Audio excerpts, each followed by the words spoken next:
Here with Coach Mangini talking Jalen Ramsey wanting out of Jacksonville. And the Chiefs are reportedly the primary suitor to land the all-pro cornerback.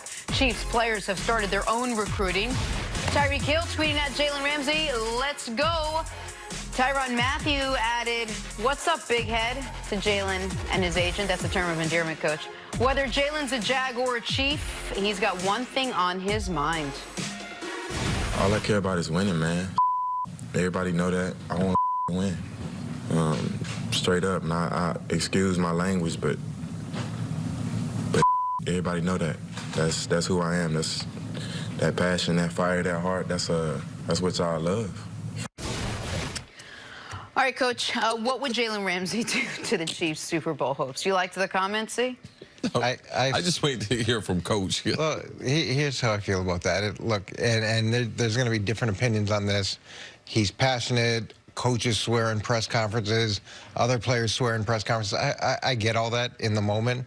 But if I'm someone who's looking to go to another team, and I'm someone that's looking to go to another team and get paid a ton of money, that press conference is really a job interview in a lot of ways, because it also says what type of guy are you getting, or it helps send a message one way or the other. So you see the fight on the sideline, and then you have the press conference, which really it's a job interview because everybody's looking at it, owners, GMs, coaches, and then you're sitting back and you're making that decision.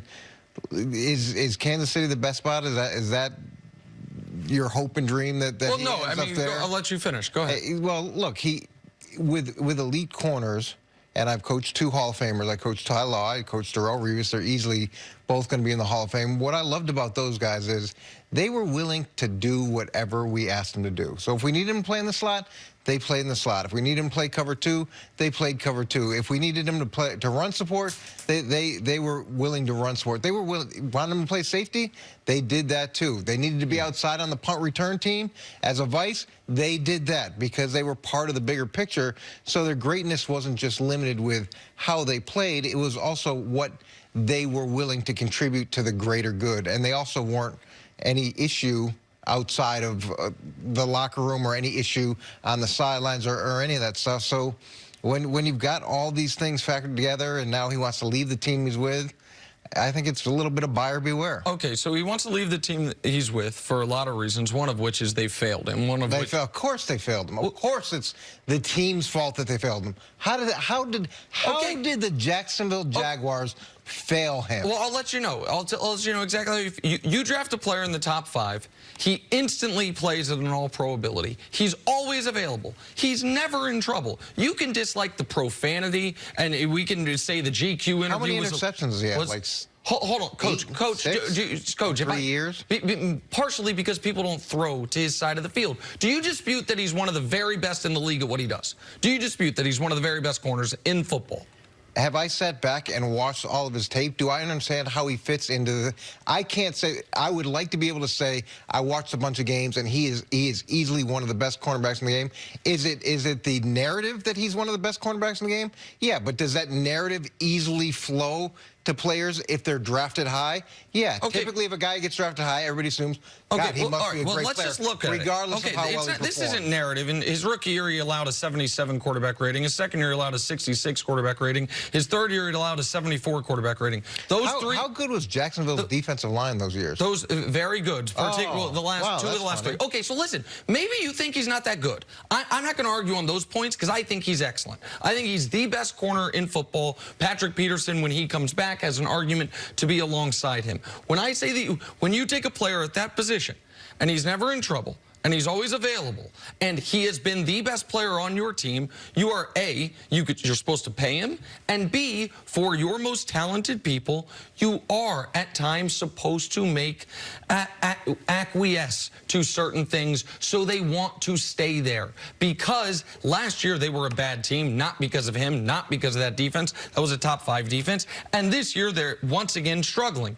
And so, yeah, the Jacksonville Jaguars have failed with their relationship with Jalen Ramsey. Ramsey. I believe that. When you have a player that good, that productive, who 3 years and 2 games into his career says, I don't want to be here anymore, that is an organizational failure. How valuable is he for the Chiefs or the team tied to?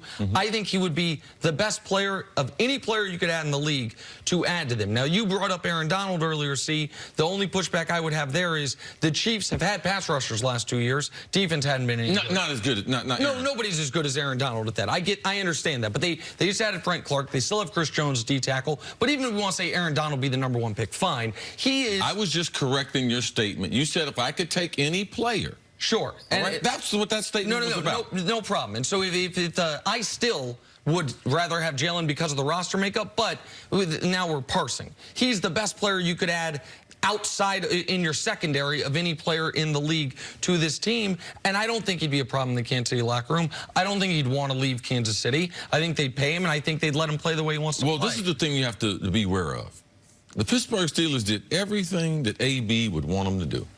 Every single thing. And ultimately, he still wanted to leave because he just wanted more money. So I don't know as an organization. I just think we have the wrong perception of these organizations, that these organizations are going to draft these guys and they're going to do right by them. They're going to make sure that their career is successful. They're going to make sure that they put players around them. They're going to make sure. Organizations don't think that way. They don't think it out that way. They're going to try to win. But also, when they go to drafting players, they're not, does this guy fit in with Jalen? Does this guy fit in? So Coach Mangini makes a good point. You can be a great talent. When we had Jake Reed, and Jake's my guy, Jake didn't have the football IQ I had.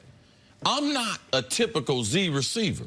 Off the ball, guy going to be in motion and everything. I'm not fast enough. But I moved from my natural position so that Jake could flourish at the boundary side, and he knew the side adjustments, and it was easier for him. And in the offense, we were like, let's go double right, scat right, 585, X comeback. We told dude what to do until he got up to speed where he had more variety. When Randy Moss came, Chris had to make another decision, but it was to my benefit. I had to move from the Z receiver, which Randy Moss is more suited to play. And then I had to go back to playing in the slot full time because Jake was a beast at that time. He had 4,000 yards season. I just couldn't go over there and take his spot. So even if you're a great player, Ty Law, I know he's talking about him. Revis, I know he's talking about him. Even though they could travel and shut down a guy, it might have been best for them. But for the defense, it might have been better for them to play cover 2. It might have been better for the safety if they played a 4 across, cover 8. So what coach is saying, you can be great, but you on the team, it ain't all about you. And you going to shut down one receiver is not what's always best for the defense. And oftentimes when you have this idea of he's a shutdown corner and you're just going to put him on it, there's 10 other guys that have to play a defensive scheme. So if you want to play a racer and say we're erasing him with this guy, and you want to play any defense besides cat coverage, you got that cat, I got that cat, you've got to do so many different things with the other 10 guys. And you have to break a lot of principles. A ton of principles to make this guy work. I'm not saying that you don't want to have a shutdown corner or you don't want to have a great corner at all, but to me, great corners are more than just I can take out that guy. It's how do they fit in the scheme?